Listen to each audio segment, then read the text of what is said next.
want to guarantee you that the insights you will get from the different speakers will be life-changing.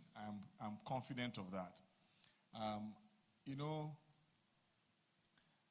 life is very interesting. Many people don't really understand the ways of God. Many of us don't understand the ways of God. And that's why Paul prayed. He said that I might know him and the power of his resurrection, you know, that I might know him and be very clear about who God is. The Bible says those who know their God, and they shall be strong and they shall do exploits. God works in mysterious ways, his wonders to perform. I'm confident that there are some people who will wonder what business does the church have organizing a program around helping people to relocate right. And I will share 3 reasons with you very quickly. Firstly, it is the job of the church to be the light of the world. Amen? It is the job of the church to be the light. And when I say the church, I mean you and I. And what does it mean to be the light? It means wherever there is darkness, we bring illumination. Where there is ignorance, we bring knowledge and wisdom. The Bible says you will know the truth, and the truth will set you free. You have no idea how many people have lost their lives because they were trying to relocate wrong. How many of us have heard about what we call stowaways? People who go and hide inside the wheel of an aeroplane. And an aeroplane that is going to London. And then by the time they get to that London, of course, they will have died inside the hub of the plane. Some years ago, some people started swimming, trying to swim, you know, go through the desert, or they swim across the Atlantic, all kinds of funny things. Whereas, if only they had knowledge, if they had the kind of insight that, you know, God is about to share with us with us today, they will very easily have achieved that goal. Because you see, the Bible says that it is God that works in us, both to will and to do his good pleasure. Many years ago, I learned as a younger Christian, that when you have a desire in you to do the right thing, it is God that is working. It's not the devil. The devil will not move you to do the right thing to make yourself get progress. No.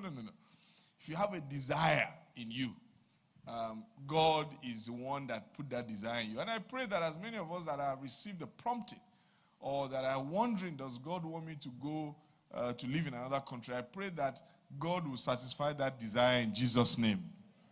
So it's good to know the right thing. Like 1 or 2 of our speakers said in the promotion videos, life can be terrible abroad when you relocate wrong. And I've tested the 2 sides. I've gone to live in London before on a visitor's visa, and I almost committed suicide at the peak of my trials, because part of the problem is that you can't get, then 1996 was when mobile phones came out. And everybody was just getting, 0956. That was their first mobile phone. I couldn't get one because the first thing they will ask you for is your national insurance number, NI number, which is what they give anybody that has a job. And I didn't have, because I didn't have the right papers. Many things that I couldn't do. When I started to try to drive in the UK, my heart was always in my mouth, because the police should just press the, siren, is deportation straight away, because I was not legally there. But then I got saved, and then years later in 2014, or far from 2012, I had a desire in me to go to school abroad. And so I began to pray about it, and I began to walk towards it. And God, who put the desire in my heart, provided the resources, made it easy. And for 2 years, I lived like a king. And I mean, I lived like a king. The same me who lived in UK and nobody who gave me a time of day. In the US, I was welcomed with open arms because I was a student, and a mature student. I was not a liability. And then they gave me full scholarship. I had enough. They were paying me $1,500 every month. More than enough. All the 5 of us, we don't need more than $500 to eat a month. We were, They were welcoming. Everything was made to work because I was a student. Okay? Now, when my time there ended as a student, I had the choice to remain illegally or to pursue my immigration. And now, if I wanted to pursue my immigration, people suggested all kinds of illegal ways also. Some of those illegal ways would have gotten me the immigration, but may have landed me in hell because I would have had to lie. And as we are all discovering now, Jesus can come at any time. If Jesus comes for you when you are in the place of lies, then you are on your own. And you will discover, if you have relations or friends who live abroad, that there are men who are living abroad. If you really meet them, it is better they come back to Nigeria. Because if they were living in the worst parts of Nigeria, their lives would be much better. Trust me. I know a fellow, for example, who relocated abroad to the U.S. while we were there. And in order to regularize his papers, he decided to marry one lady, American lady, inside the church. The lady was not in the church, was outside the church. Tattooed lady and all kinds of stuff. There was about 5 times his size, black American. And, you know, I could tell that he was living in hell on earth. So relocating right has, there is a right way and there is a wrong way. The second point is that relocation, whether you believe it or not, is God's idea. How many people know that? You do. Okay? Where did God first talk about relocation in the Bible? Who knows? Let's clap for ourselves. The current word for what God told Abraham to do was relocate. But it wasn't just relocate for the sake of relocating. He told him something very important. He said, through you, the nations of the earth will be, through your seed, the nations of the earth will be blessed. I'm privileged to work for a global organization. And a few weeks ago, one man whose name was obviously an Indian origin sent me a message. So we were chatting, and I said, are you Indian? He said he's not Indian, no, he's South African. I said, get out of here. With a name like Virat, you are Indian. He said, well, the truth is that his family originally was from India. And they had moved to South Africa many, many years ago to come and help with the mines or something like that. But that maybe he goes to India maybe once in a while, but as far as he's concerned, he was born, is a South African. And you will find many examples like that. Who's the MD of, is it Microsoft, right? Who knows the MD of Microsoft? Satya Nadella. You think he's from America? Eh? No. At all. Jeff Bezos is probably a Jew or something like that, or some from funny country. So the people in the developed world, I guess because they also brought the gospel here, have understood forever that once in a while God will take somebody in one family and move them to another part of the world to go and create a new fortune. Now, some of these people, just like when they brought the gospel here, because of the faith that they carry, they go and illuminate the darkness where they are. They had the gospel. They came here. Many of them, Pa Elton, some of you may not know him, came and lived here and discipled the likes of our general overseer, Reverend Kumi, and so on and so forth. There are many of us who are Christians also. Yesterday we finished the convention in North America. That God is looking for you and I to go and stoke up the fire in Canada, in Switzerland, in Finland, in UK, and so on and so forth. Because these people, because of prosperity, their idea of Christian who will represent him. But you see, God is not going to send all of us as pastors. Some of us will go there as engineers, as IT people, as nurses, as radiographers, as students, and then go and set fire on those places that have become cold. I pray. It may not be you. It may be your children. Amen? You may go there, just give birth to children who will grow in that environment and become true disciples of Jesus Christ. The last thing I want to say about why we're having this program is that it has been established in history and in scripture that the earth is whose? The Lord's. And his fullness thereof, and they that dwell therein. You see, originally there were no visas. Anywhere you put your feet, you step your feet, God gave it to you. That's what he told Abraham. But that began to change. Now, the problem with those boundaries that came is that they now made people poor unnecessarily. You know that when there was a famine in the land in the time of Abraham, God told him to move. And he kept moving and building altars for the Lord. And the Bible says in Genesis 24 that God had blessed him how? How? Greatly. What am I trying to say? There are some of us that it is because of the prosperity that we will experience in the different nations of the earth that our families will be emancipated from what? Poverty. It is a scriptural pattern that sometimes when economy is bad in some places, God will take people from there. If you go to Ghana, everybody talks about Ghana being a wonderful place. You know, it's changing. But I can tell you for free, because my work oversees part of our office in Ghana, that one of the ways in which God has transformed Ghana is because of the Ghanaians who have traveled abroad. Then they send money. I mean, how many of us know the amount of dollars that people send to Nigeria and what it contributes to the Nigerian economy? It's the same thing in Ghana. I once met the junior minister of education in Ghana. He told me he was a school principal in California. I have his number.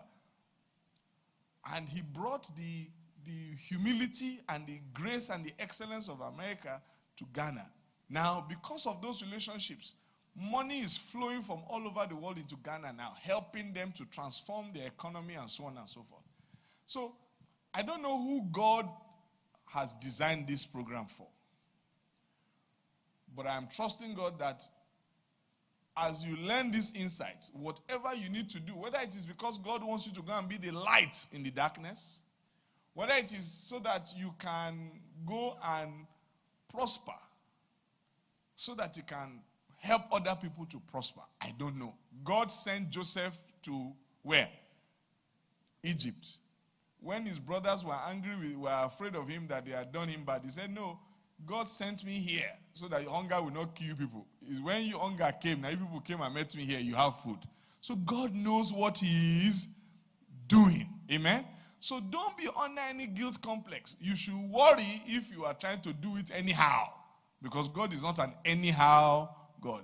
I will close by telling you a simple story. My mother died 2 years ago. I come from a family of teachers. My father and mother were mathematics and English teachers. Very brilliant people, all my older ones. But when one of the most brilliant ones of them finished architecture for almost 5 years or so, up until 93, from 87 to 93, that's how many years? 6 years. The biggest salary he was collecting as a junior architect was maybe 1,500 naira a month. Then he got married. His wife was Nigerian but British born. He moved to the United Kingdom. Spent many years there. He's back here now. Spent many years there. Because of the suffering that he has suffered in Nigeria, he read all the book that was possible to read in England. And today, I can tell you that he's a big boy in every sense of the word. My mother died. And like my younger brother passed a few weeks ago, in the family, the question now, whenever we have something to do in the family, is not, is expensive. No, the question is, who is going to pay for it? Because of all these people who relocated abroad, and so God has changed our story as a family. I pray that God will use you to change the story of your family in Jesus' name. Amen. I didn't plan to speak. They asked me to speak. But when he asked the pastor to speak, he has to speak. Amen. God bless you. Let's invite our moderator. Amen. So sit back, enjoy, ask questions, and you'll be all right. Amen. Praise God. We don't sound excited. Praise the Lord. Looks like nobody wants to relocate. Me, I'm planning to Japa. Praise the Lord. Hey, it's coming up small. Okay, praise God. So I'll be doing a quick introduction of the speakers. We have 3 speakers, and we're blessed that each of them were members of New Springs before they relocated. Our first speaker is Mrs. Rosaline Ojeme. So my name is Rosaline Ojeme. I'm a medical radiographer as well as an echocardiographer, and I currently live in Lancaster, United Kingdom to be precise. Good afternoon, church. I'm happy to be here today. So I'm going to share a bit of my experience. I got to relocate to the UK a few years down the line. Well, in 2012, I started working with a cardiology hospital at Ikoyi. And in the cardiac hospital, I was employed as a radiographer. So basically what I was doing was just to take images of people's hearts, taking x-rays and the likes. So down the line, an opportunity came whereby I told my boss I wanted to learn how to do ultrasound. Because I could do ultrasound for pregnant people, but not for the heart. And he offered to train me on how to do this cardiac ultrasound. And that was how my journey started. So I was doing this cardiac ultrasound, and he promised to pay me as an incentive because I was doing 2 jobs at the same time. He said for every ultrasound I did, he was going to give me the sum of 500 naira. 500 naira, I was very happy because by the time I do 20 ultrasound, by the time I multiply 500, it was like a lot of money, like something I didn't expect at the end of the month. So I did the job more than he asked. So a few years down the line, in 2014, I became very uncomfortable because I just felt I was doing 2 jobs. I have a degree as a radiographer, but I didn't have a degree as a cardiac sonographer. So I felt I needed to get a certificate. I needed to do something. I needed to do something extra because I had the skills, but I didn't have the qualification to back it up. So I spoke to my boss about it. I said, I would like to go for like a PGD or in ultrasound just to back up. I said, no. He tried to discourage me. You don't need to do this. I can give you a job. I don't need your certificate. He said all sort of things, but because I was determined, I just said, okay, no problem. So I went ahead for the course. It was an online course that I did in Vienna, Austria. And at the end of the course, I had my diploma in this particular ultrasound in the job I stumbled upon. So 2 years again, in 2016, I told him, I said, I would like to do a PGD in ultrasound again. And he said, you don't have to do, this was in Nigeria. He said, you don't have to do this, you don't need it. He tried to discourage me again. I told him at this point, I was going to pay for my trip to Uyo myself. I was taking part of my leave. So I was like, I'm not asking you to give me money. I'm not asking you to sponsor me. I'm just telling you because, you are my boss. You trained me and I want you to know, my plans. He said, you don't have to go to Uyo. You don't have to do, why do you want to go to Uyo to get a certificate? What do you need it for? Well, he said, if I should go, I shouldn't come back to the hospital because my job was not going to wait for me. Well, I was determined again. I went to Uyo. I went for the PGD. It was about, I did the postgraduate diploma and I got the certificate in 2016. So when I got back, he was very upset. I went to apologize to him. I'm so sorry. Everything just died down that way. So in 2018, that was before I relocated to the UK, he just called me into his office and said, Rose, I would like to see you. Can we have a discussion? And I went there and he said, actually, I've been paying you the 500 naira for about 4 years, and people have been complaining, and a lot of people are not happy about this, and as a result of this, I won't be paying you this anymore. I said, why? But you told me you were going to pay me. Why did you choose not to? It was like, we made a decision and that is fine. I said, okay, no problem. So I went back to my department. I was very upset. I was very, very unhappy. But before that time, my sister, Dr. Midije, she's been telling me about relocating to the UK. Rose, and don't you think you should get your document and go apply for jobs in the UK? I was like, I told her I'm not interested, I'm not ready. I mean, I was making a lot of money back home in Nigeria. I mean, I was comfortable. So I said, well, I'm not ready. So she kept saying it for about 6 months. After a while, she was like, since I'm telling you to do this and you don't want to do it, I mean, that's the least you can do for me. So I thought I was not interested because truthfully, I was not ready.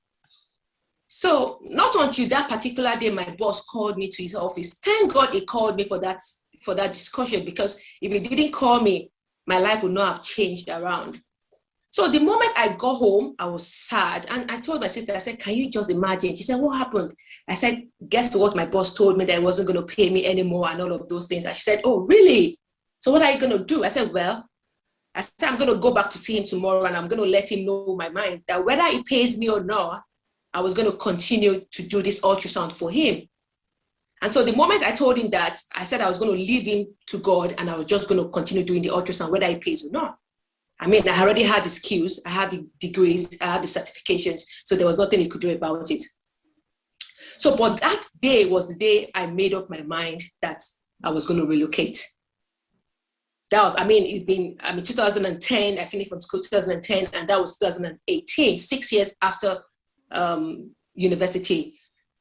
So that night, I went to the internet, I got all the documents I needed to get. I already had colleagues everywhere in the UK at that particular point in time, because a lot of people that were working in Chevron had already relocated. So I was like, if people in Chevron can relocate, so what is now my own? Because they were better paid anyways, and they were relocating. So I was like, okay, good. Thank God they took my money. This is the time to get my documents together and to move. So I began to send I filled my forms. I sent my applications to the UK. They certified it and they gave me my license. 3 months after that particular point, that time, I started applying for jobs.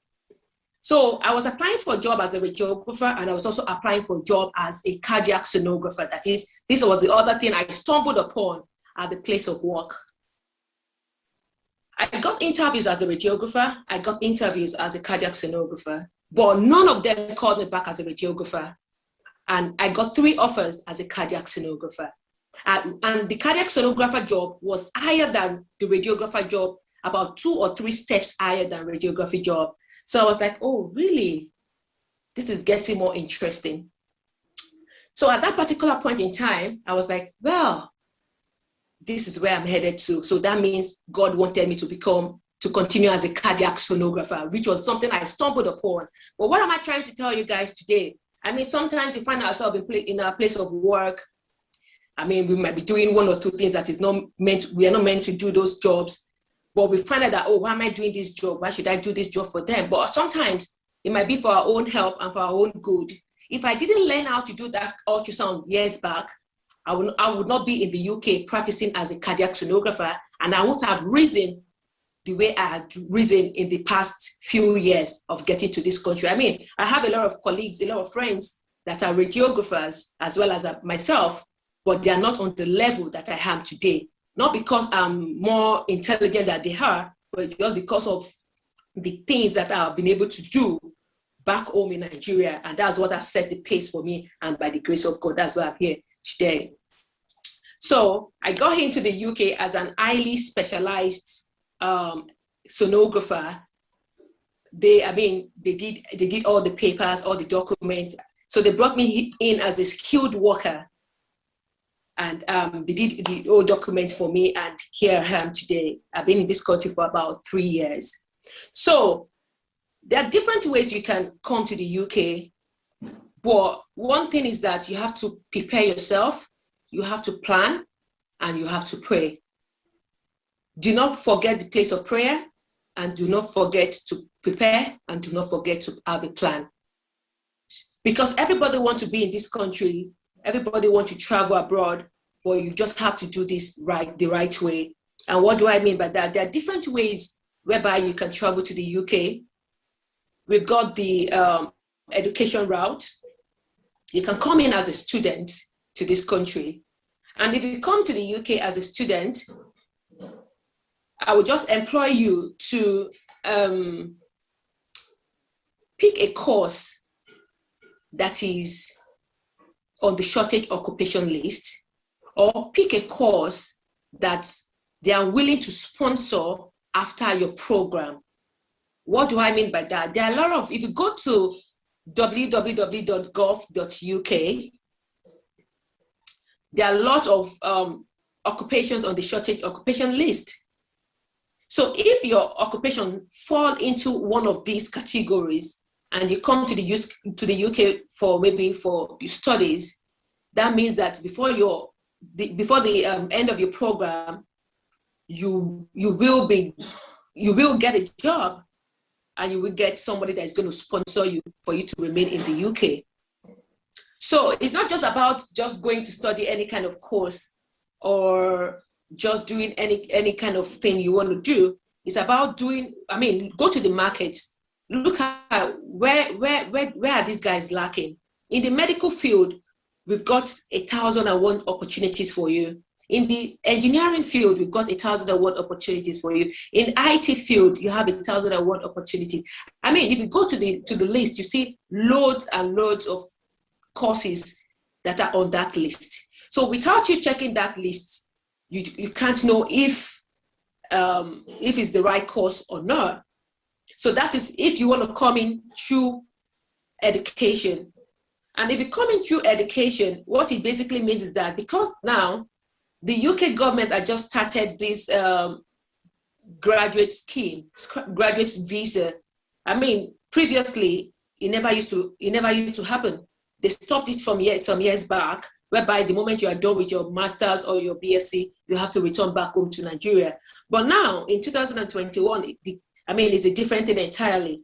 If you finish your master's, you can stay for 2 years extra in this country. And if you finish your PhD, you can stay for 3 years extra. So that means you don't have to go back home immediately. So what are you going to do within these 2 years? What are you going to be doing for these 3 years? That means you can get a good job. And within that 3 years, you can get someone that is going to sponsor you. And at the end of the day, you don't have to return back to Nigeria. Because if you get a sponsor, what it means is that after 5 years, you will get your leave of indefinite. And after your leave of indefinite, you can get your permanent residency. So that means you don't have to go back to Nigeria. But you have to get a degree, or you have to do a course that people are willing to sponsor. Because it's not every course that is on the list.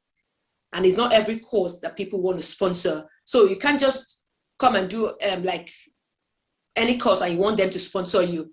Nobody's going to sponsor you. So you find out that at the end of the 2 years, you have to head back home to Nigeria. So you must have a plan. What is your plan A and what is your plan B? So if plan A doesn't work, plan B must work. Do you get my point?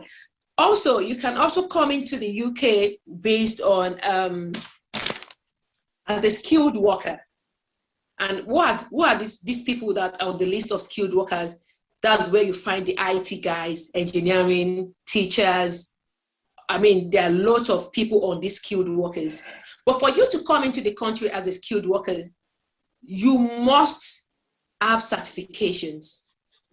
Your basic degree, your BSc degree is not just enough to make you come to the UK as a skilled worker. Why am I saying this? During my time, when I applied to come for jobs in the UK, a lot of people kept asking me, what certifications do you have? I was shocked. I said, I have my BSc. They said, no, what other certifications do you have internationally? So I had to tell them about, I had my postgraduate in Austria. I had another postgraduate in Nigeria. So I sent them this certificate. They looked at it, they were impressed, and they did their interviews.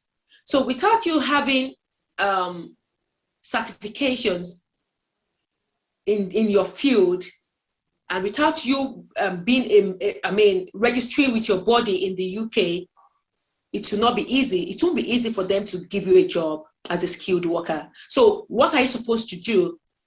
Go back to your drawing board. Find out if you studied physics in school, for example. Go back to your drawing board and find out, in the UK, what certifications do I have to get in this field that I've already started that I did my BSc in physics. If you're able to say, okay, this is what I'm supposed to do, that's number one. Secondly, you now have to look for which body governs physicists in the UK. You also have to join that body and also have a license to practice. Without your license to practice, nobody's going to give you a job in the UK. So you must do your own plan. You must prepare well, and you must also know what to do and what is expected of you. I mean, at that particular point in time when I was looking for a job, I went on LinkedIn. I added a lot of people that were in my field as radiographers and as well as cardiac sonographers, and I began to ask them questions. I sent like 1,001 questions. Some of them replied, some of them did not. But the responses I got helped me a lot when I was relocating to the UK. I even asked them for interview questions because, I mean, I didn't have people that had done cardiac ultrasound. So a lot of them said, oh, these are the questions that they could ask you. I met a lot of people. I sent my CV. I said I was looking for a job in the UK and I wanted to relocate and all of those things. Some of them came back to me and some of them did not come back to me. But I had to go on LinkedIn. I made friends, I associated, and I got information that I needed to be here today. There's another way you can also come to the UK, which is the graduate visa. Like I said previously, when you finish your education in the UK, you have about 2 years as an MSc student, post visa, and 3 years to work in the UK. And in that space of 2 years or 3 years, I would expect you to get somebody to sponsor you so that you do not return back to Nigeria. Because if you don't get a sponsor after your 2 years, what it means is that you'll be in this country illegally. And that is not the right thing to do because, I mean, I don't pray for anybody to be in a country illegally because it's very difficult and it's very hard. You cannot get the basic things of life. You cannot walk freely. You cannot rent a house. You cannot buy a house. You can't do any good thing because you're going to be using people's documents to work. You're going to be running from pillar to post. So why don't you just get yourself prepared, get a good course to do, and also ask questions. I mean, mingle with people, ask them, what am I supposed to do now? I have 2 years to go. How can I do it? Apply for jobs. But in that time of applying for job, prepare yourself, prepare your CV, get the necessary document you need to get the certifications you have to do, sit for the exams you have to do that will enable you to be fit enough for this job. You can also come into the UK also under health and care visa, which is the medical route. Are you a doctor? Are you a nurse? Are you a radiographer? Are you a pharmacist? Are you a physiologist? So in this route as well too, you must also have sat down for exams, maybe in Nigeria, get your certifications, and as soon as you've gotten your certifications, you can now apply for jobs. So if you write your exams in Nigeria, like when I came initially, I had my postgraduate and I had my license to practice. But the UK government said, my hospital said, come, once you get into this country, you will write another exams. We will pay for the exams. And as soon as we pay for this exam, we will take you to the next level. So I had to come into this country. I sat for that exam. I gave myself a target. I said, okay, they said you can write this exam in 2 to 3 years. I said, well, this exam, I'm going to do everything in less than 1 year. And when I got to the UK, I was determined. I mean, whether my colleagues, whether they helped me or not, because they don't want you to succeed. I mean, my white colleagues, when I came to the country, they were like, oh, this black girl, what does she know? Is she good? Can she deliver? You're going to have a lot of people that are just going to hate you because of your skin color. But I mean, anytime I was going to work, I was just going to pray, God, as I'm going today, don't let me see, let me find favor before God and before me. Don't let them say I did something wrong or I did not do something wrong. You know, I just made those little prayers and it worked. I just asked for favor. So when I was writing my exam, they didn't support me. They didn't help me. They didn't give me material that I needed. But whether they gave it to me or not, I made up my mind I was going to pass that exam. In less than a year and a half, I passed that exam and I got my license and I moved to the next level. And now they made me the lead of the cardiac ultrasound. In less than 3 years, I've been in this country. But I must say that it has been the grace of God, determination, and hard work. So you can also come into this country under family visa. I mean, if you have to be in this country, if you are married or you have children, your spouse can come with you and your children can come with you. Even as a student, your spouse can come with you and your children can come with you. And don't forget, even as a student, you don't need to pay the old school fees.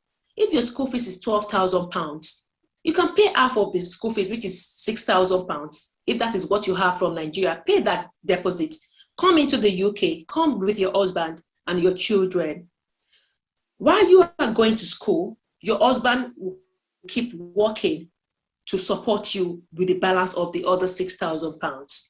Because your husband will get a job. As a student, you are only entitled to work 20 hours extra as a student. You can't do more than 20 hours as a student. But your husband can do unlimited hours. If he wants to do 100 hours in a week, he can do it. But as a student, you can't do more than 20 hours. So you must understand all these implications, because even though you choose to do 50 hours in a week, nobody's going to stop you from doing the 50 hours. But I can assure you that the moment you want to get your document in this country, they will just open your book and they say, we told you, because all these things are on the internet, say, well, we told you as a student, you are just entitled to 20 hours. How come you were doing more than 20 hours? Because of that, they could deny you your document in this country. So I usually would tell people, as a student, just do your 20 hours only every week. That means in a month, you can do 80 hours, but your husband can do unlimited hours. So that means your husband can make more money to support you to pay the balance of your school fees, which is going to be very, very helpful. So also, under family visa, you can come with your spouse as well as your kids. They go to free school when they're over the age of 3 years old. They don't pay for school fees when they go to the government schools. So you don't have to crack your head off, say, oh, how do I pay for school fees? How do we manage? How do we do this? So your husband can work unlimited hours, but you as a grad, like I myself, I can do 20 hours extra aside from the 37.5 hours I'm entitled to in my hospital. But I must not exceed 20 hours extra in a week. If I do, they're not going to hold me. Nobody's going to stop me. But the moment I need to get my documents, they will open my book and they say, oh, young lady, we are unable to give you this because you have broken the rules. So when you come to this country, you need to find out what are the do's and the don'ts.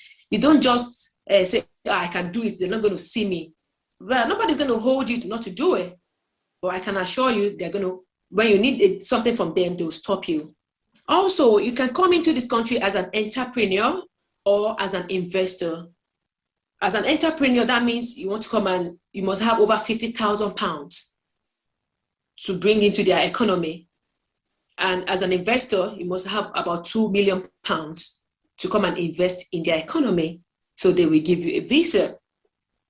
Also, you can come in as a global talent. These are for exceptional skills, like people that did robotics and the likes. I mean, you can go online to www.gov.uk. You'll find more about different routes to relocate to the UK. But the major one that people come into the UK with is either the education or as a skilled worker or as a health worker. So you can either go through any of these routes and anyone is going to be good for you. But if you're coming in as a student, go to the website, look for a course that is on shortage occupation list, for a course that they are willing to sponsor, so that the moment before you even finish your course, you've gotten a sponsorship and you don't have to return back home. So in that way, that means you can stay in this country legally. I'll be rounding up by saying, with Brexit, there's been a huge vacuum for 1,001 Nigerians to be in this country. And why did I say this? Usually, it used to be the UK, the Europeans, and the rest of the world. But with Brexit now, it's just the UK and the rest of the world. So everybody are fighting for the same position. And I must tell you, the UK citizens, they don't like to read. They don't want to go to school. So when they do an interview, they may not even find any candidates. So that means if you have your qualification, if you have your certifications, and if you have your license, they will interview you. And if you pass, they will give you the job. So Brexit has opened a lot of room for every one of us, for Africans, for Nigerians, and for the rest of the world to fight for the same opportunities. So what I'm going to employ you all to do is go back to your drawing board, get your documents, begin to do your own underground work. What do I need to do in my field? Do I need to get more certifications in this field? Do I need to get my license in this field to practice in the UK? If you want to be in the UK. And so if you want to do all of this, do you need to speak with people that are already in the UK? Go to LinkedIn, add them up, tell them that, well, I would like to relocate. Can you help me? Can you put me through on how to go about this document, or what are the things I need to gather to be in the UK? And if you do that, it gives you like an upper hedge that if there's an interview or if there's a job, you can apply for it. Thank you very much. Okay, so we're ready to receive our second speakers, Mr. and Mrs. Laide and Yemisi Lawal from the United States of America.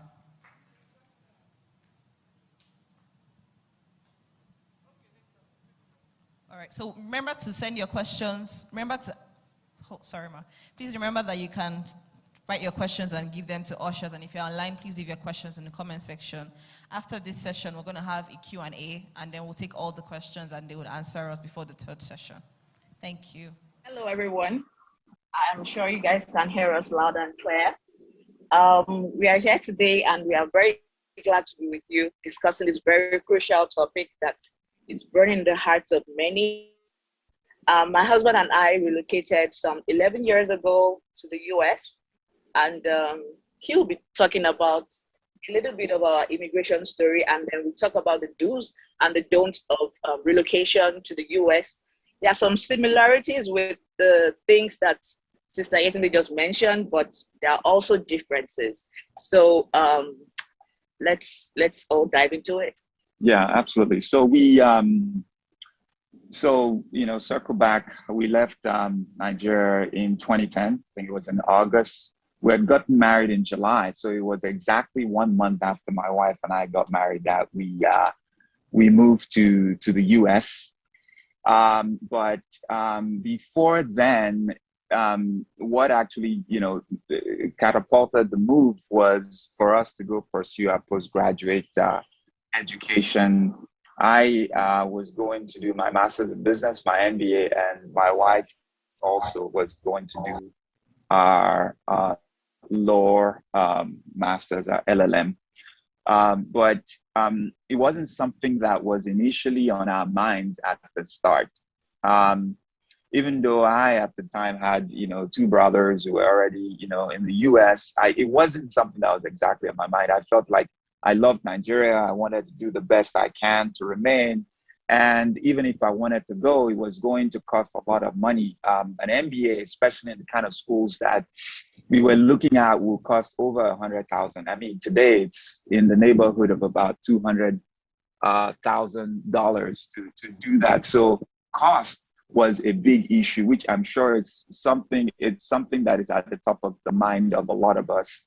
And it's the reason why some of us are not even considering relocating at the moment. You're looking at the cost of traveling. I haven't saved enough. Those schools are too expensive. But one of the things, I mean, it's a blessing to be under Pastor Shola and Sister Maomi's leadership, because one of the things that they always mention is that you do your part and God will do the rest. And Pastor will say, God can do all things.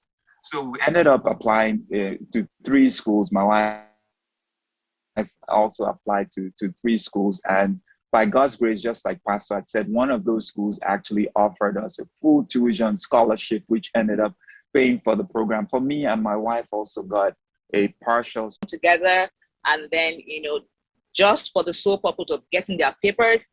So one person pays the other person, and at the end of the day, once the papers have been received, they dissolve the marriage, and then they move on with their lives, separate lives.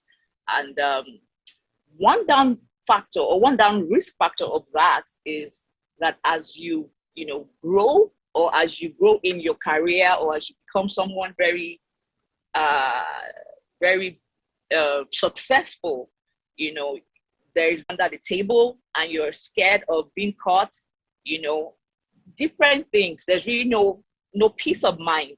And when you can't, like what Pastor Shella was saying, he was always looking behind him. Okay, is the police coming? Because that was going to be straight deportation back to your home country. So visitors overstay is also not a good way to relocate to the US. You want to talk about the Yeah, before I even talk about that. So the reason why we're actually putting this up first is that, when people hear about relocation, this, and family as well, if you have like a brother or sister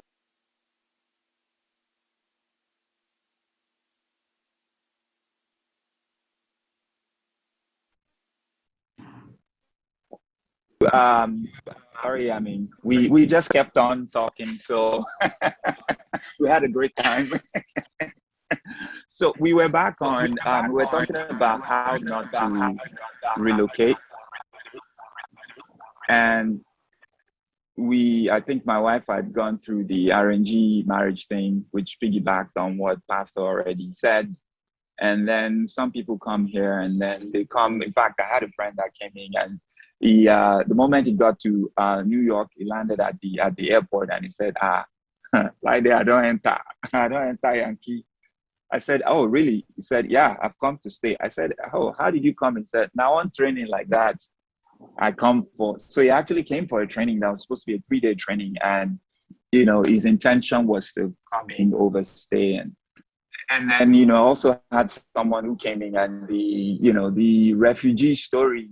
I think that's probably the internet cutoff is what it always tends to be the same story where someone says they are being persecuted because they are gay in Nigeria and they needed a place to run to. And again, the most important thing is that not to tread that path, because if once you do that, almost like there is no going back. The moment you decide to tell the story, the truth, you are going to go back. And who knows what God is going to use you for while you're in the US. We've had some very successful Nigerians who they are now like legislators in the US, some who are, famous politicians. But the moment you get to the limelight, they would trace your story back to how you got in, and eventually you'll be caught. So you have to remain under the radar. It caps you a whole lot. So you don't want to do that. Now, having said that, we want to also talk about, the major ways to relocate, very similar to what our sister Yetunde had talked about for the UK as well. The 4 different areas that we have, the family, even the marriage, there's the right way to do the marriage. I was sharing a story before it caught the internet cut off as well, that I have a friend here who's, his brother is, professional, successful, but he's a believer, loves the Lord. He hasn't been able to find his spouse in the US. And once he told me and said, hey, look, if you have somebody from Nigeria, my brother is looking to get married to a good woman. So, so look at that. There are probably some singles there in Nigeria that are known to them. They've been praying, fasting, but their spouses are, in the US, and God can link them up one way or another. So true marriage, how that happens. Based on true love. Exactly, and based on true love. So we can talk more about that. And then there's the education part, which we'll share more about because we're very passionate about it, because that's how we came into the US. And then there's employment directly from Nigeria. There's investment. So those are like the 4 ways that you can come in. So you want to speak on the marriage one? For the marriage one, I think pretty much we've talked about how, as long as it's based on true love, um, I mean, it's a way you can do it. And for those ones that actually find love through marriage, they can get what is called the K1 visa, you know, and then there's also this way you can come in through family. For those people that usually come to the US to, I mean, give birth, I know most people, we know people that have done that. Once their child gets to the age of 21, they are able to file for their parents, you know, to get the permanent residency. So that's one way to do it.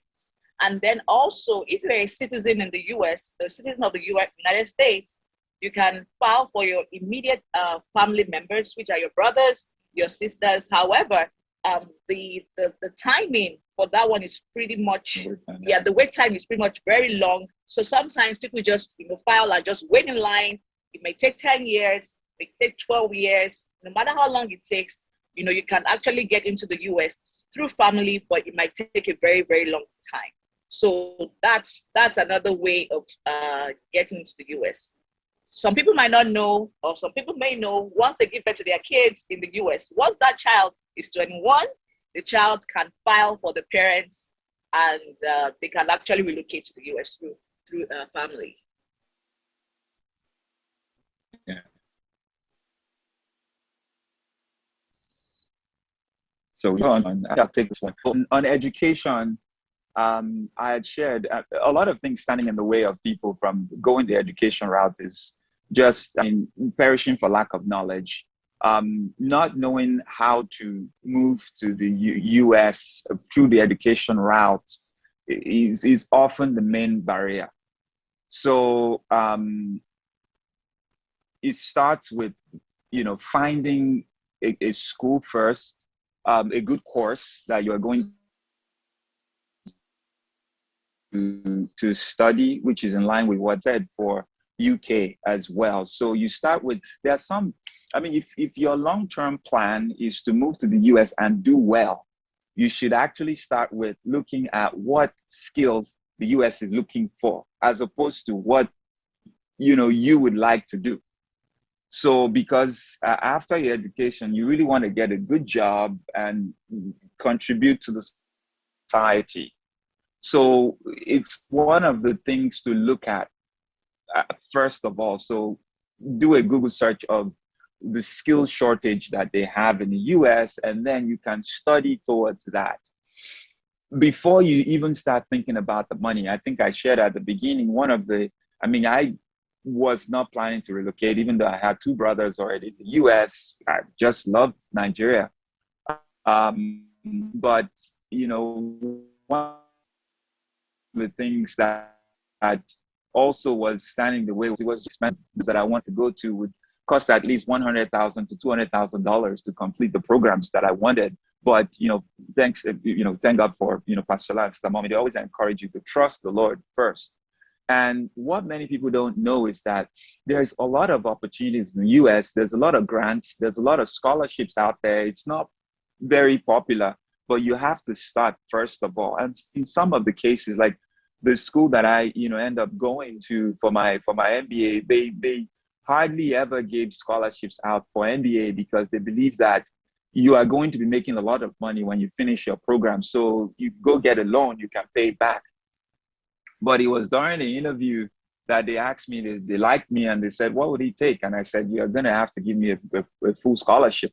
And they were like, what? But eventually they did that. And so sometimes you just need to ask. But first of all, you have to start the process, which in some cases you have to take some exams like GRE, the GMAT, no matter what your score is. I mean, I didn't score a fantastic score. I was very disappointed in the score that I had. But again, the God factor, you know, God is full of favor and grace. So education, you choose a program, you find a school, and then you look for the money. Not look for the money and look for the program. Let the money part come last. God is Jehovah Jireh. He'll provide for you. And then once you get the admission, that's where the issue comes in, where you have to get what they call an F1 student visa, is what you start with. And to get an F1 visa, the school would have to give you a form that you take to the U.S. Embassy in Nigeria. It's called a Form I-20. And the Form I-20 will require to show proof of funding of how you are going to fund your program. So if you have a scholarship, you add it, and then your cost of living, they will also add that, which, again, this is your future. You can raise the fund if you totally need to, and God would always make a way. So, and once you're in with your student visa, after your program, similar to the UK, again, you have 1 to 3 years where you can work in the US after you've completed your program. 1 year if you have a non-science or technology degree, 3 years, up to 3 years if you have a science or technology degree. So that's mainly the education part. And once you do that, after that, they call it the OPT period. That's the 1 to 3 years you can work. Once it runs out, or before it runs out, your employer can actually file a work visa for you, or they can actually file a green card directly as well. But usually it starts with a work visa, which is called an H-1B, and then they can file a green card for you. So towards the end before I go into that, if you are married, you can actually, go to the US with your spouse or your kids. They will be dependent on your F1 visa. They will be on the F2 visa. And then one thing that happens towards the end of your program, once you're done, let's say, for example, you go in for your master's, there's something that is called, like my husband mentioned, the OPT. So the OPT period actually lasts for 1 year. It's called the optional practical training. So it's optional in the sense that you don't have to take it up. You could decide to finish your master's and then go back home, or you decide to stay back and then, work.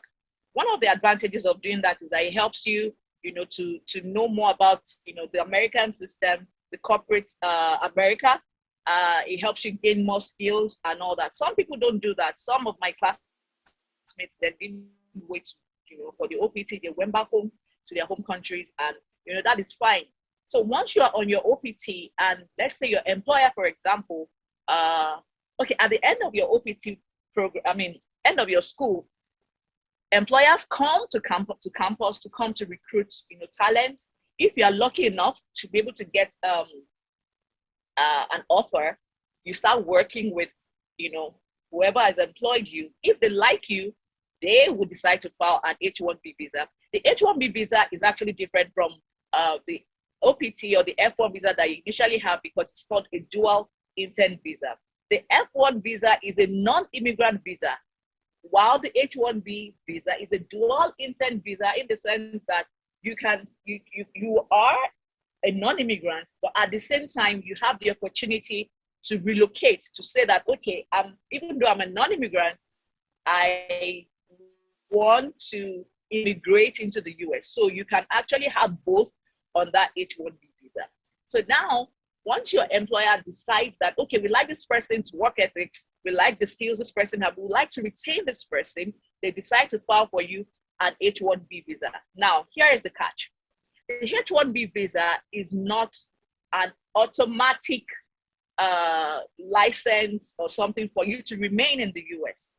Why? Because it's done by lottery. For those of us that were around maybe some 15, 20 years ago, we remember what is called the visa lottery, where people would just, apply for the process and everything, and then straight off from Nigeria, they get into the US and they start working, because they go in straight on the permanent residency route. So now for the H-1B, the H-1B is also, by the lottery system, meaning that you may or may not be chosen during the lottery system. And the implication of that is, once that H-1B visa is conducted and you are not chosen, you would have to return back to your home country. So life is about risk, risk taking and everything. So, but of course, that doesn't mean you shouldn't try, but it is not automatic. Once your employer puts in the H-1B visa application, it's out of their hands. No matter, how skillful you are, no matter, sometimes, even employers lose a lot of good, talented people based on the lottery system. So, but one thing you can do, sometimes you're working and you're wondering, okay, is this employer gonna, retain me? Because you have 1 year on that OPT, for you to do whatever you want to do. And once that 1 year OPT expires and your employer is not filing for you, you're not really sure of the next steps, then there are other routes that you can take, which I'm going to talk about shortly. So once you get your H-1B visa and you're approved, you can stay, and then your employer can actually file the green card process for you. So if you found yourself, for example, in a situation whereby, your employer is not filing, or you're not sure, the next steps or what's going to happen, there's another visa called the NIW visa, the National Interest Waiver Visa. Can you talk about it? Yeah. So so again, it builds on going deeper from your education. Now we're flowing into the work side of things. So like my wife said before, it used to be, because the US has a number of H-1Bs they grant every year. I think it's about 65,000. So which means only half of the people that apply for it will get it, or thereabout. They give priority to those who have high education, who have master's degree, because they get to go into the lottery twice. But if that fails, that's when she's talking about you can actually go ahead and file a green card for yourself directly. Self-petition. But there's only 2 ways that you can actually do that, which I think it's actually a good time to go into the next slide that talks about the employment, because it's under the employment category. So you can actually go straight from Nigeria to the US based on employment, or the employment category, if you get a job. And people who have more technical skills do have that opportunity. For instance, those who are into research, who have like PhDs. I mean, we have some friends that were working in like IIT in Ibadan, and they got a job to work in research. I mean, so most people who are researchers have that opportunity to actually, move. And even IT, even some IT, some people who are, into some of the more technical parts. And what happens is the same process. You have an employer who would file an H-1B for them. Right from there, we'll give them, they'll do interviews like any job. They see a job, they apply for it, and then the employer would file for them. And then from Nigeria straight, they'll get an H-1B. But the path of self-petitioning is also open to those. But for that, you have to be someone who have you have something exceptional. And there are 2 ways to it. There is what they call it the EB2 National Interest Waiver, which is you're applying for, you're self-petitioning the US, even though you don't have a job, or you may have a job offer. You say, I am someone who I'm going to be a hot cake when I get to the US. And here's why I'm going to be hot cake. I have this degree, I have this international recognition and things like that. You can file for yourself a green card. And once it's approved, you and your family can move directly.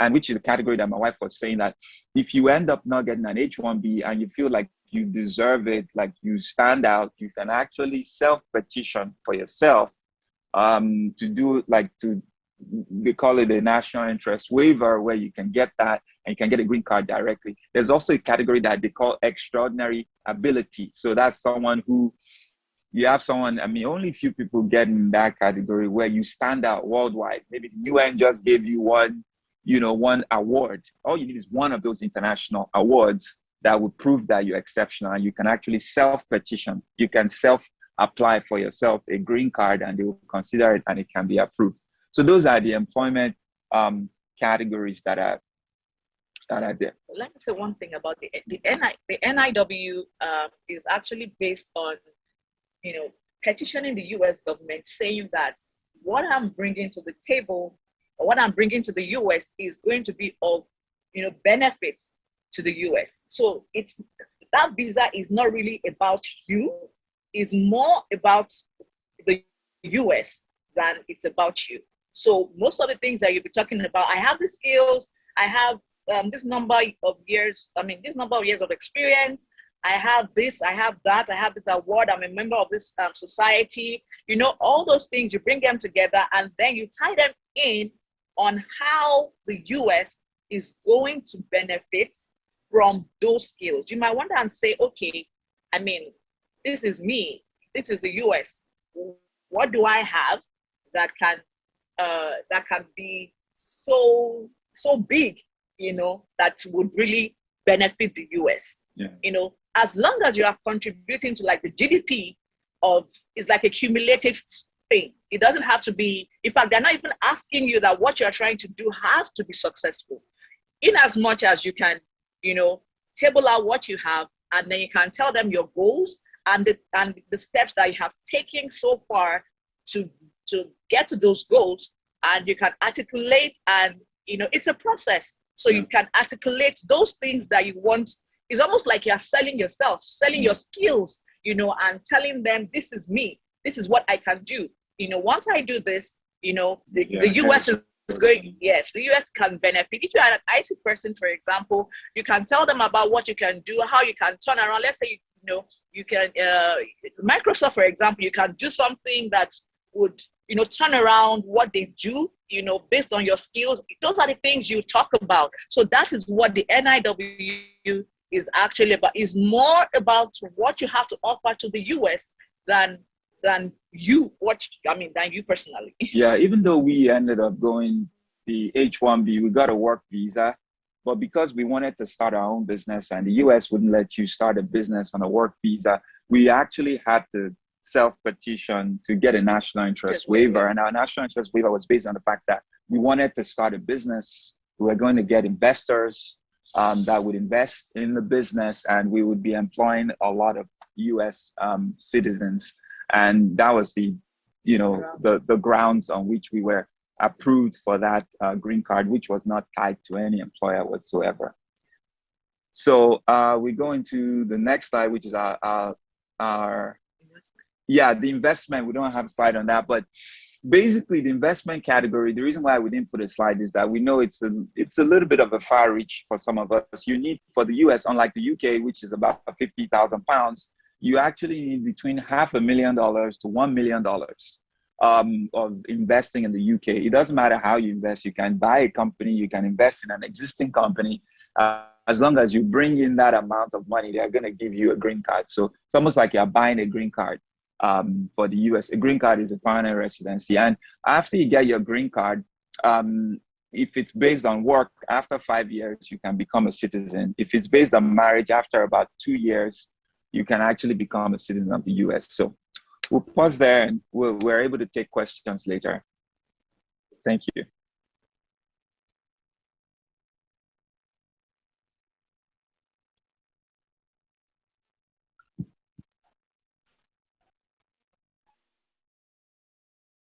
Or I need confirmation. Are all the speakers online?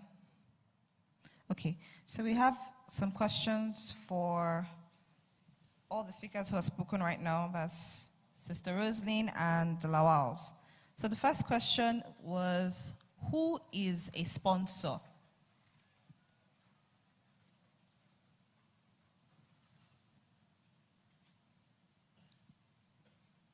Depends on the visa category. So if you're in education or employment category, your sponsor will be your employer. So whoever is giving you a job is your sponsor.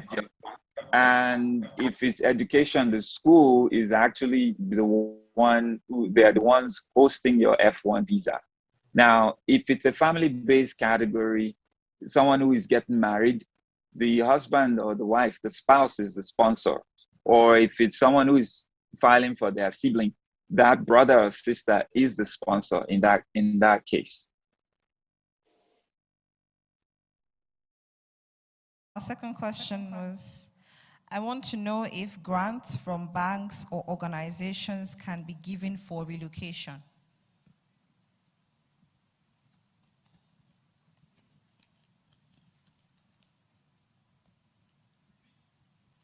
I want to know if grants from banks or organizations can be given for relocation.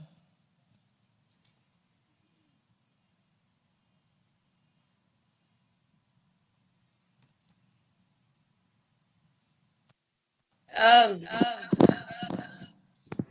well, regards relocation, like I'll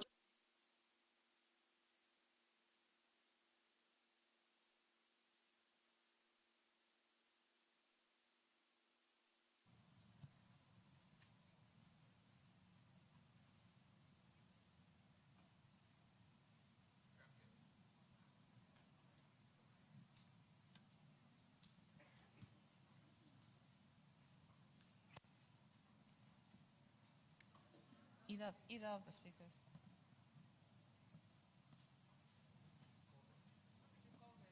Okay. So let me ask the next.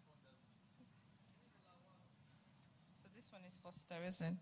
Sister Roslyn in the UK, a question for you. What if you did not study any of the courses mentioned and you want to study up to your master's level? Does this mean you have to go over again?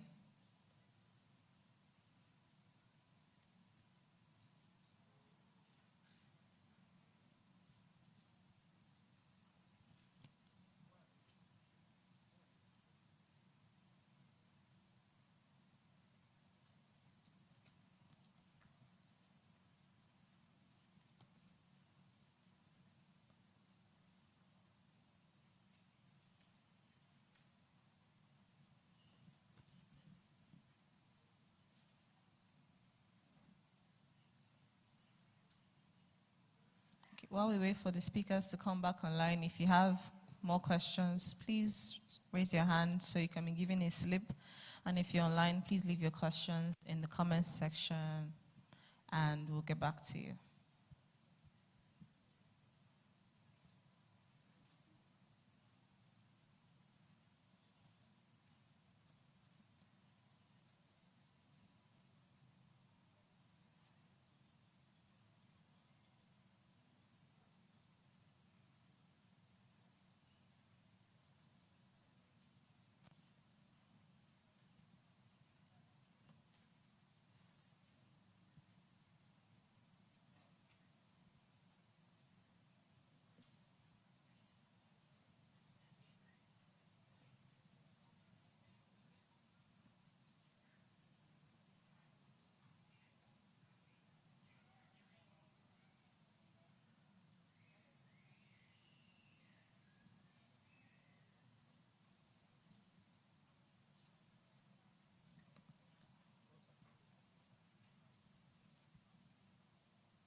Okay, moving to the third speaker now. Please remember, if you have any more questions, we'll come back to your questions after the last session. Thank you. It's my pleasure. Good afternoon, Springs. I want to thank the pastor and everyone that has put up this program. It's a good opportunity to talk to our friends and brothers. I bring greetings to my dear wife. She's not available at the moment, and my two kids, Shimilo and Muyasore Bashan. First of all, I want to commend the two speakers that have spoken on this topic, Sister Yetunde and Brother Laide Lawal. I'm just going to build up on what they have said. Most of these developed economies like North America and Europe, they have similar programs, and the way they do things is almost similar with just a little bit of difference here and there. So I'm going to point out those differences and what we do really have in Canada in place at this point. All right, so without much, I will just go straight into my little experience. And also I would respond to a lot of, I know Canada has a lot of people that are interested. So I won't speak much so that we can have more questions, and some of my experiences, I would respond via those questions that will come in along the line. Our Canada experience started in 2012. I would say it is born out of the teaching at New Springs. I want to thank my spiritual father and pastor, Pastor Shola and Pastor Mommy, for the tremendous and wonderful work they have done on a lot of us. Because of the teachings that we received from them, that the word that came from the altar has shaped most of our lives and what we are doing today. I really commended them for that. Specifically in 2013, 2014, there's a particular message that Pastor preached. Who are you? It was a series. I think it's about a month or two. A lot was said in that. I'm not sure if the church can have that message in record, but it's born out of those messages that my wife and I had serious talk to ourselves about our lives and our dreams and aspirations as individual and as a family. And also for myself, I had a personal conversation with Pastor about some things about my own life and some clarity. So it is based on these two meetings that Canada idea came to our mind.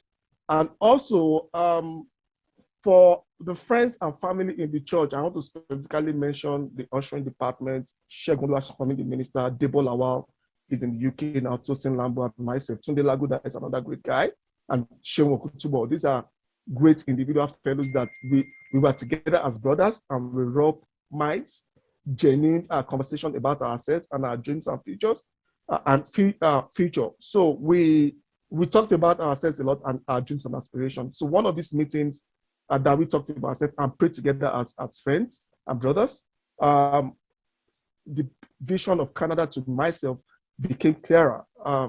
So what I did is to pray about it, which would launch into my slides. I think that is very, very important for me. The first step that I want to consider in all of these things is prayer. The prayer is extremely, extremely important because there has to be that direction. Without that direction, it will be difficult. The reason why I said this is because there will be challenge along the way. A lot of things would come into play. But if one is sure, if you are sure that this is the path that God wants you to take, then you'll be confident along the way. If there's any challenges or whatsoever, you will get through. That's what I want to start with. And this exactly my own story, because when this came up, the first thing, because of my career back in Nigeria, I was into insurance.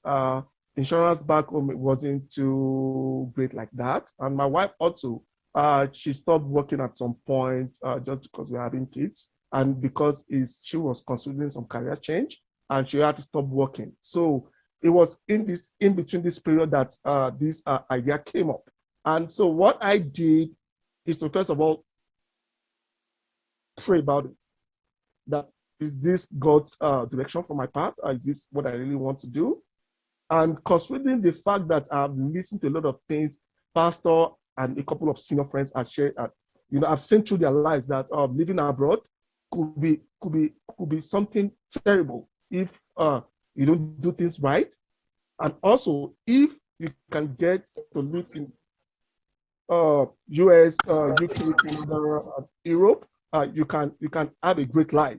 So the difference between these two is setting the path and the pace. Do you want to do? What exactly do you want to do? Do you want to go to these countries as a nobody, or you want to go to this country with your head high? So these are the things that are really, really, in my mind that time, that, okay, if I'm going to do this, I would try as much as possible within my path to do it right from the beginning. And that's why I said the prayer is extremely important. I had that confidence. It was that right on that altar that God spoke and gave me the word and gave me the courage. And even then, I haven't even looked at the finances and the preparation. But the fact that because I had heard that in my spirit that go and I will go with you. And also from our church, there are one or two friends actually, saw that something and just walk up to my friend and say to my friend, walk up to my wife and say to my wife that, are you guys planning to live abroad? Go and God will go with you guys. Nobody, we are friends, we are church family. But there was no conversation, there was nothing. So when my wife told me that experience, I was confident in myself. So I know this, which part? So it was revealed to me that it's Canada. I think myself and Shegun and Debo were just talking. Debo has lived in UK for a while. So it was in Nigeria for that season. So we're talking about the experience of living abroad. And Canada idea came with, then what do I do with Canada? So I just started research immediately. And even at then, I had not spoken to Pastor about it. I just, started research and what are the ways I can get to Canada. Student route came, then Express Entry came because this was 2013, 2014. So there was nothing like Express Entry then. There was nothing like Express Entry. It was Federal Skilled Program. So I started research extensively within my capacity. I reach out if, what does this entail really? Is this another visa program or what it takes? So this, I was really engaged in serious of research. And what do I need to do first? I get those information. What actually propelled me to move forward was the fact that when I started that process, there's something that you need to do first. You need to do two things, which is your credential evaluation and your IELTS. Canada government wants to know if you can speak English, if you can speak and write English, basics, just to know a means of communication. It could be French as well, because Canada have English and French. So there's an exam that you need to write, which is called IELTS. IELTS was the only one in Nigeria then. I think it was about 32,000 naira as at then. 20,000 naira. So I took up the step of faith. I started it. I started my evaluation of credentials, which there's a body called WEST. They're in Canada here because Federal Skill Program is a program that is federal skilled. What are you skilled? And that's the name of the program I did. So what are you skilled on? Which experience do you have? What do you have? What do you want to bring to the table? So that is the program. So the thing you have to do is evaluation first and your English, which is IELTS. So, and I took a step of faith. I registered for both immediately and I started preparation. So once, I remember when I was going to drop the check in Ikoyi, it was a Sunday, we were having a service. In between the service, I just took permission from Shegun, who was my minister then. And I went to Ikoyi to drop a check. That time, I didn't even know how to go about it. I was just doing my own personal research. I had checked out with the agent. Agent is still saying about 4,000, 5,000 Canadian dollars. I said, wow. At that point in time, I couldn't afford that. And even if I do, because I've seen the program, you will still have to have some funds when you're finally moving to Canada. So the little I had, I couldn't just give to an agent. So what that resort to do is, who are the people of like minds that they want to embark on these things? And like I said, prior to this time, I've learned something from my pastor. By career, we all know he's a human resources consultant. And over time, he has said that what people do, people in Nigeria especially, we don't want to do research. We don't want to, I don't want to say lazy about some certain things, but we should try to, go into the internet and do research. So while I was doing this process, that came into the picture. And I said, oh, because Pastor used to say, why can't I take it upon myself and just do a research on this? So completely, I knocked out the issue of an agent that I'm going to do this myself. And doing this with my, because my children were just 3 and 2, 3 and 1.5. At that point in time, we need to get passport for them. So I went into Ikeja, which is Ikeja Alausa, to do passports. That point in time, I said, I'm not going to pay anybody to do a passport. I'm going to do it myself. my wife and I, we took permission from work a couple of times. We went to that Ikeja Lausa, and I remember because Pastor and Brother Ini, I think, had shared their stories about, it was fun doing it, right? But we're trying to do things the right way. So I decided that I was not going to pay anybody. And right there in that multimedia office in New Springs, we pay for the passports online. And there I proceed to Ikeja to do my own passport for my children. At that point in time, my wife and I had the passport, but the kids, they don't have the passport. Then that's another experience I will talk about later. So I went to Kogi to drop a check for an IELTS. There's a lady, she's pregnant. As I entered, I was waiting to drop my check for the IELTS exam. Because she was pregnant, I just said that, oh, I'm going to just stand up for this lady to sit. I just stood up for her, and she allowed her to sit. At the end of the day, I never knew that this is the lady that would help me to achieve my dream. You just say, hey, what are you dropping check for? I just saw that, okay, this is what I'm paying a check for. Yes, so do you know that there's a WhatsApp group for this program? I said, no, I don't. It just took my phone number. Don't worry, I will help you. I will put your number on the WhatsApp group. I said I was just doing the research on my own. I don't have much information about it. But this lady came and just told me that it's going to add me to a WhatsApp group. And lo and behold, after about 2 or 3 hours, before I go back to church for the second service, I had seen myself in a group of about 100 people. And I saw, because I don't know who was, I just introduced myself. Oh, this is my plan. This is my vision. And they welcomed me. And there we go. And in that group, I met a lot of people. As in, I met senior bank managers. I met technical guys. I met doctors. I met pharmacists. I met all people from all walks of life in that group. Even people that, if I had not been in that program, it took me a couple of years to meet those kind of people. So I just said, oh, okay, this is good. So a lot of information was going on. And even on that same group, there are people that they have determined, even though they can afford it, they have determined within themselves that they are not going to use an agent. So we have some of them that are already in Canada. Some of them are already, they are still in Nigeria. Some persons like me, I'm just a starter, I'm new. So it's an avenue for me to learn. So I really appreciate that lady. We became friends. And right there and then, one thing started leading to the other. We do the exams. My wife, not too long after that, she got a job in WAEC, and she was like, that's another thing we try to, okay, because she got a new job now. So where is our passion? What do we need to do? So I had to sit my wife down and explain to her that, see, we had a plan, and this is God's direction for us. So I had to talk my wife into the program. And this is what leads to my second point on my slide. I talked about agreement. It's extremely important. I've seen a lot of families through, even from my own experience, and I've seen a lot of young couples that because they are not able to agree together, this program did not fly until they came together and agreed. So the power of agreement is extremely important if you are a couple, because one person cannot be here and another person can't be here. Two of you have to be on the same page. The vision has to be very clear. So that's again on the other part. And the last point I want to talk about is the preparedness. This involves a lot of things. You need to prepare.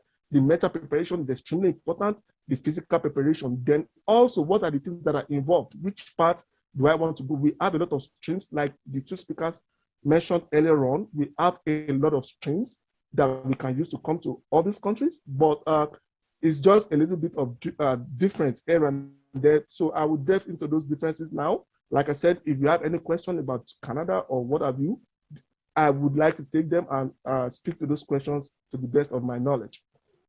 Again, I'm not a consultant. I'm just an individual that is talking to you, our friends, because some people feel that before you can do this, you have to be licensed agent before you can speak to people about relocation and all that. So I just want to make that straight and clear. So I will go to the agenda, which is preparedness. I've talked about that.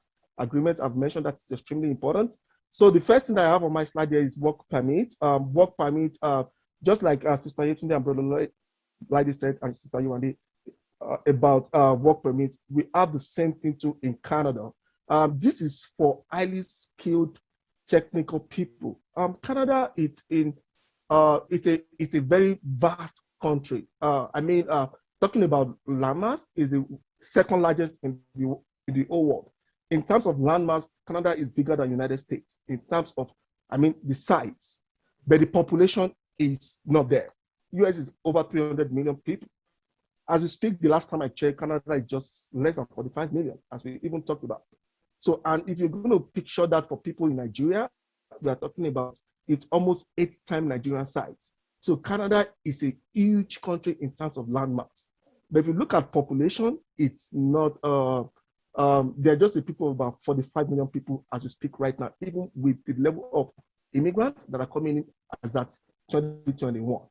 So now, Canada encourages a lot of streams, just like UK. I never knew UK had so many streams like that.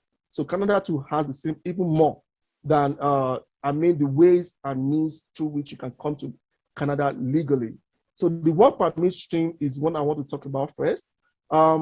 This is what we call, it could be technical, and it could be, you can see the examples that I gave there, seasonal agricultural workers, because what we call state in Nigeria is what we call province here. We call them province.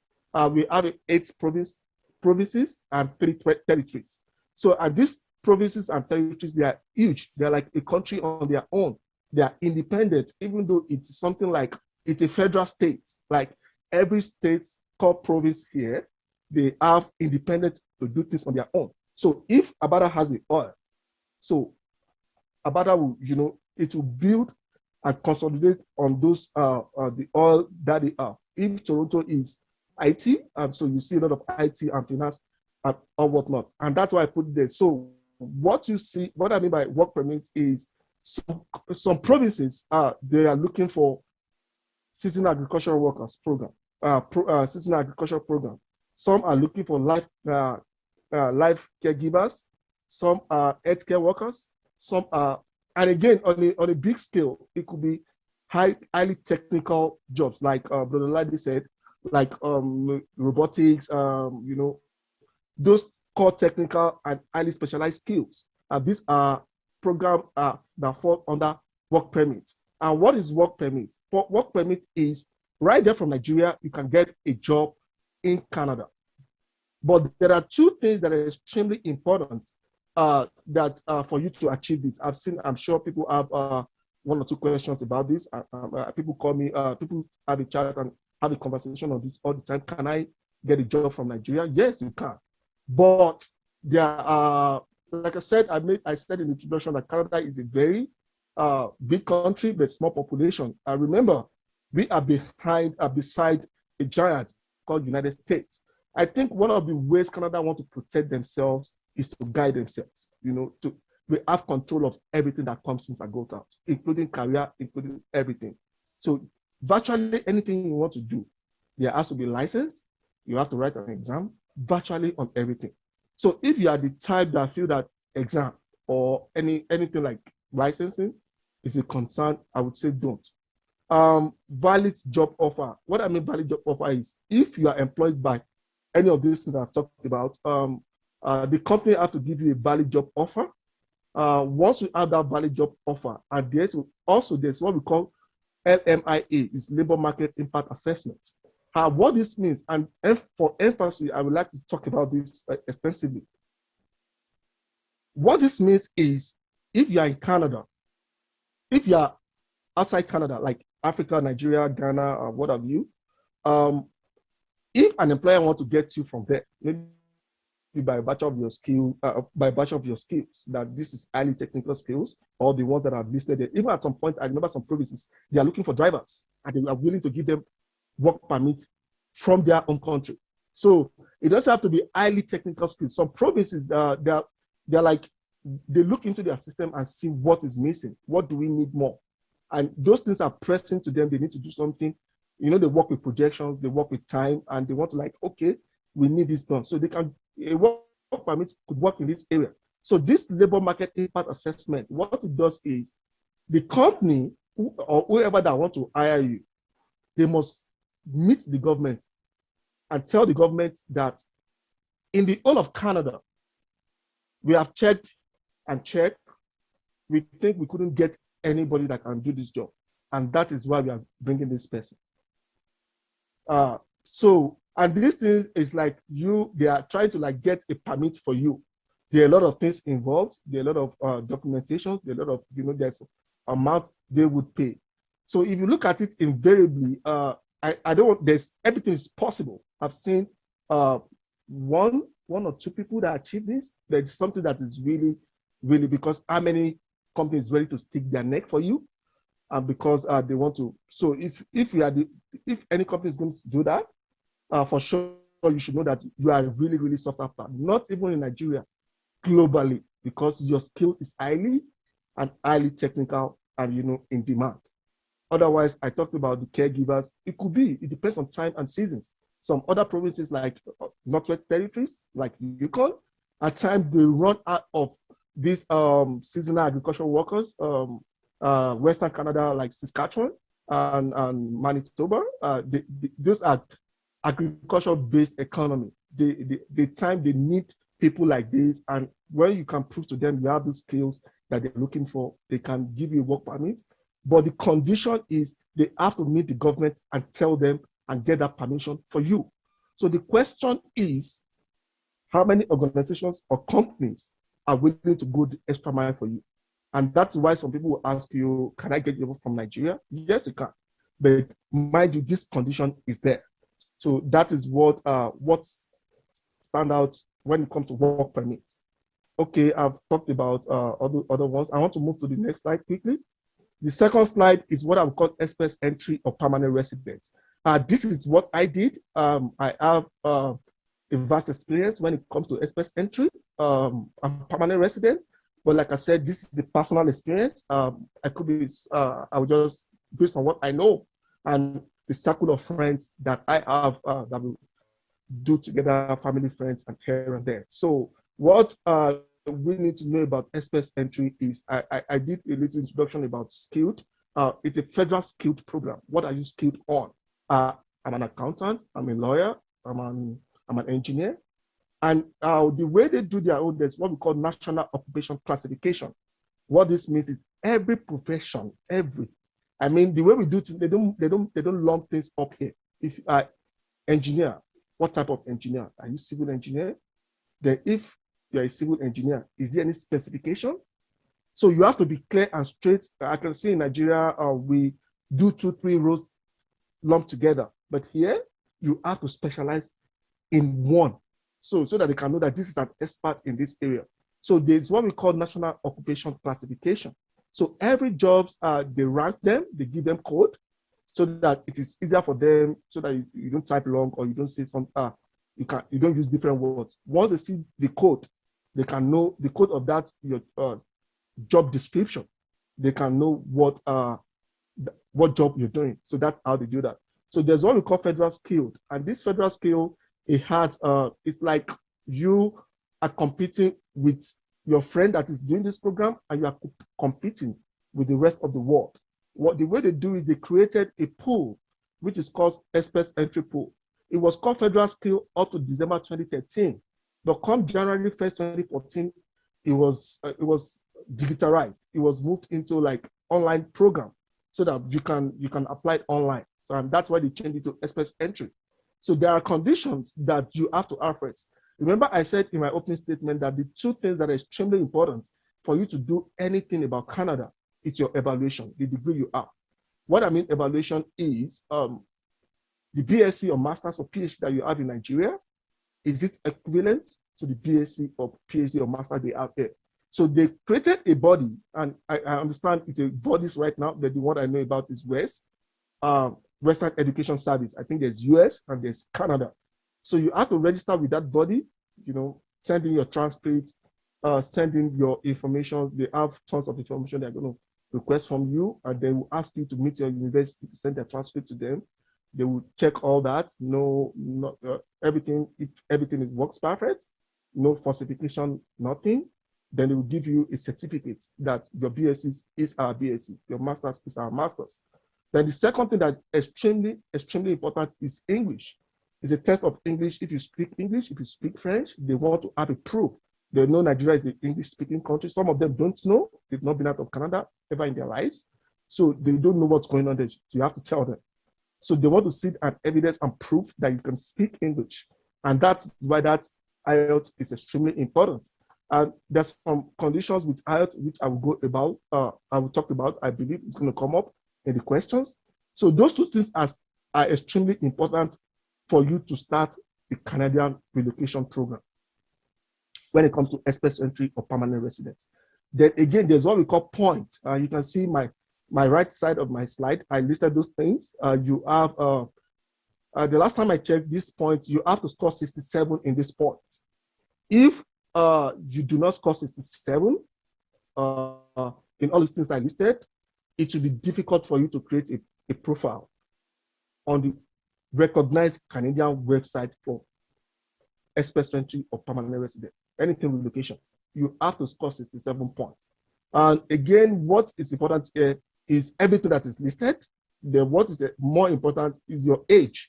Your age for people that are 35 and above, 30, 36, 37. I'm not sure if that could, except the draws comes down, it should be a bit difficult. There's what we call federal, and there's what we call provincial program. The federal is you are coming to Canada as a federal skilled person, which means you can live any part of Canada. And the province is you have to approach the province, show your relevance, show your skills, show your financial capabilities, show everything, your work experience, that you have relevance in their province. If you can prove that, then they can give you what we call provincial nomination. Then with that, you can approach the federal, because it's the federal that will give permanent residence. So once they give you that provincial nomination, it gives you points. Then you can take it to the federal, apply for permanent residence. Then with that, if there's nothing, because this, like I said, this is tons of information, documentations, right from your birth to present. If possible, they would inquire those information. And trust me, they have a lot of, just like US, they can dig you out in anything, including your social media, Facebook, Instagram, and all that. They do their research and investigation as deep as that before they can grant you this permanent residence. So I'm sure a lot of questions will come into that. The second point here is called Federal Skilled Trades. Trade skilled program is what we call like plumbers, technicians. You know, we call them handiworks in Nigeria. You know, those works that are, you know, like plumbers, you know, technicians. What I mean technicians are electricians, and all of that. So that's another program that you can do. If it comes up in question, I would let that. Then Canadian experience class. The experience class is people that they have come to school here. They have come to school here and they have finished their school. They're able to get a job. It is what is trending right now because of COVID-19, because Canada has stopped federal skill program in the last 18 months because of COVID. So they are leveraged on people that are living inside Canada now. They are not permanent residents, but they are living, they've gone to school, just like the two speakers established. Once they give you a visa to go to school, they give you more years to try to see if you can work. If you can get a work, then you can apply as a permanent resident. After a couple of maybe 1 or 2 years, if the company or organization can nominate you. So I want to move faster a little bit now. And there's what we call family sponsorship. Family sponsorship is, we have a lot of people in Nigeria that have sent their children to university here. Once, some people that comes to this country to give birth. Once you know that once you come here, you give birth here, you can you are the parent, but the child is going to be permanent resident, but it's going to be citizen. But because as your parents and your child is still, it's not up to 18, you might need to move back to your home country. But once this child is 18, the child can, whenever the child can come back to the country, then apply and sponsor you as a parent. For parents that, you know, give their birth, you don't have the rights now. But once your child is 18, they can, you know, sponsor you to come and become a permanent resident. And that's what this is all about. If you have any question, I would entertain that. And this is what we call Start Up Visa Program. Brother Larry talked about it, and Sister Yetunde mentioned this as well. This is for entrepreneurs. The Chinese and Indians, they look into this program a lot. The super rich amongst them. But for Canada, I think it's about $100,000. You can come here and set up a business, be an entrepreneur, and all that. It's allowed. It's a stream that people use, but you have to have a lot of money for you to do this. And that is this one. I just put this for just putting sake, like what's going on in Afghanistan right now. This is compassionate. It depends on the host country, which is Canada. They determine who they can give. And I heard a question, somebody talking about Canada border asylum and stuff like that. That should come under this. But if question comes on that, I would like to address that because it's not something to do. Even people that I know that did this then, they are if you cannot defend it, it's a mess. And I've seen people that is sent back to after 2-3 years, even permanent residents. If they find any falsification of documents or anything you have presented, even in 3 to 5 years, they send you back. So please, it's extremely important. Let's take note of that. Lastly, study permits for students. These are people, this is what also is trending right now, people that want to come to school here in Canada.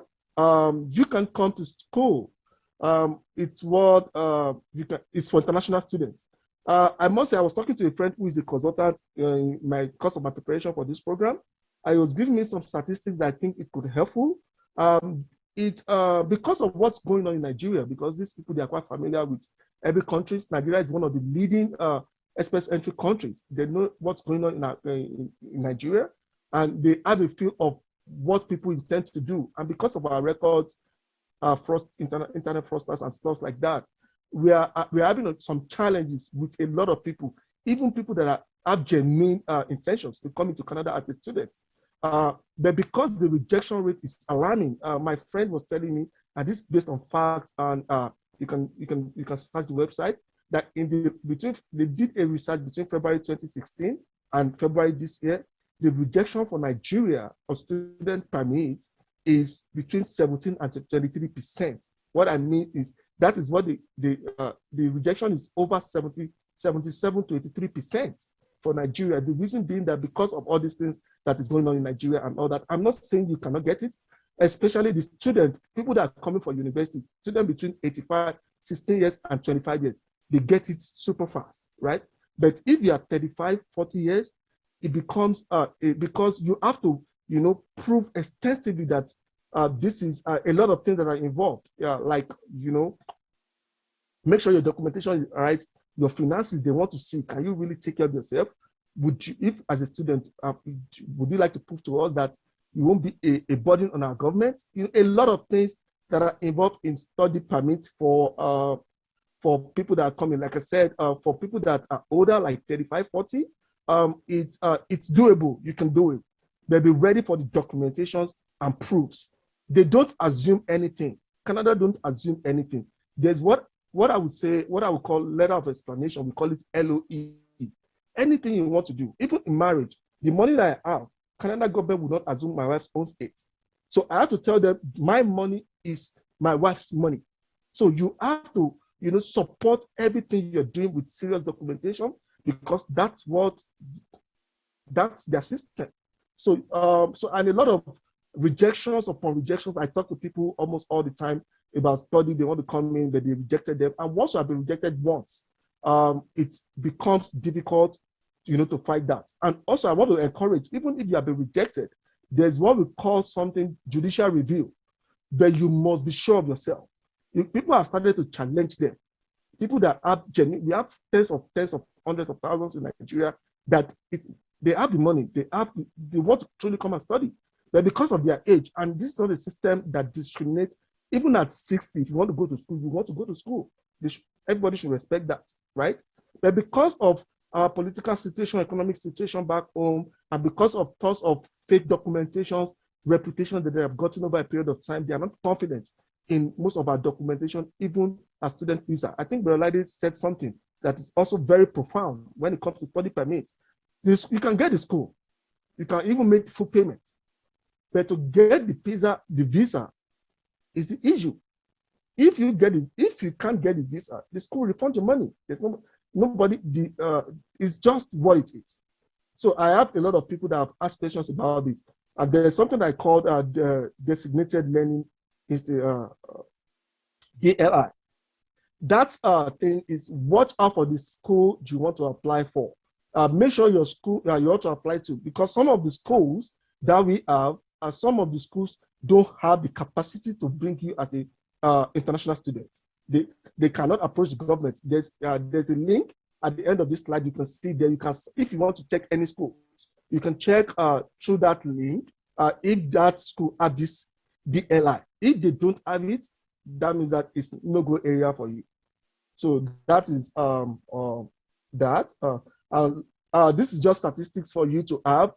I'm encouraging the rules and has not really changed from the last time. I was really much into this 2013 to 2016, 17. But even recently, I started doing research and investigation on these things. They have not changed. Rather, what we have as a summary is what the projection for the end of 2023. You can see these numbers.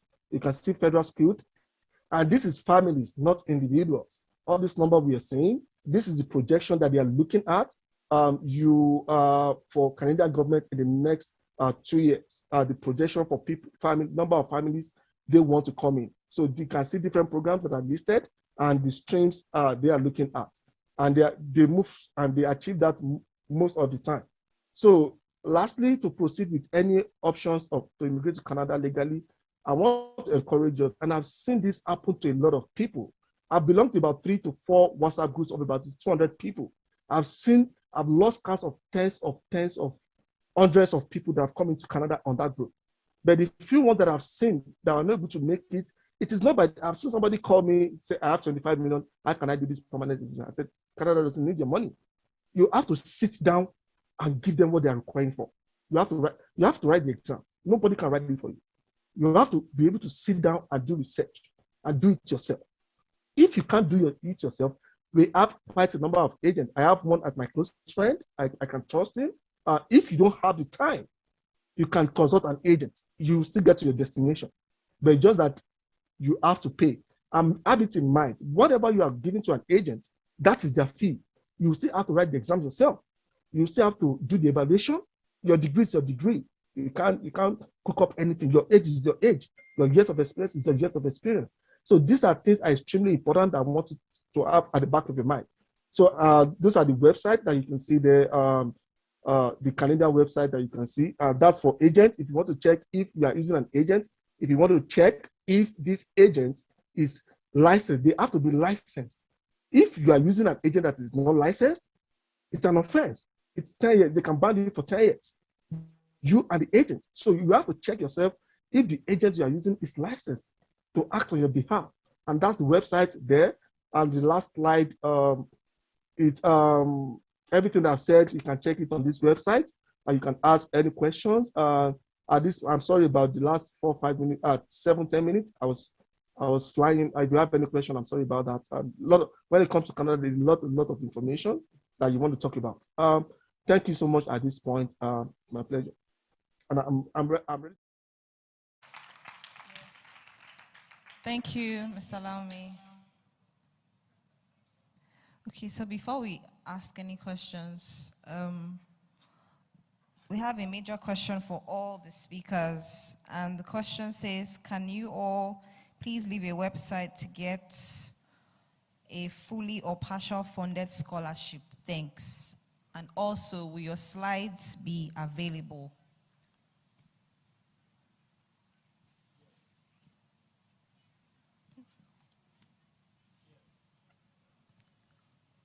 Okay, so the question says, this is for all the speakers. Can you please leave a website to get fully or partial funded scholarships? And will all the slides be available?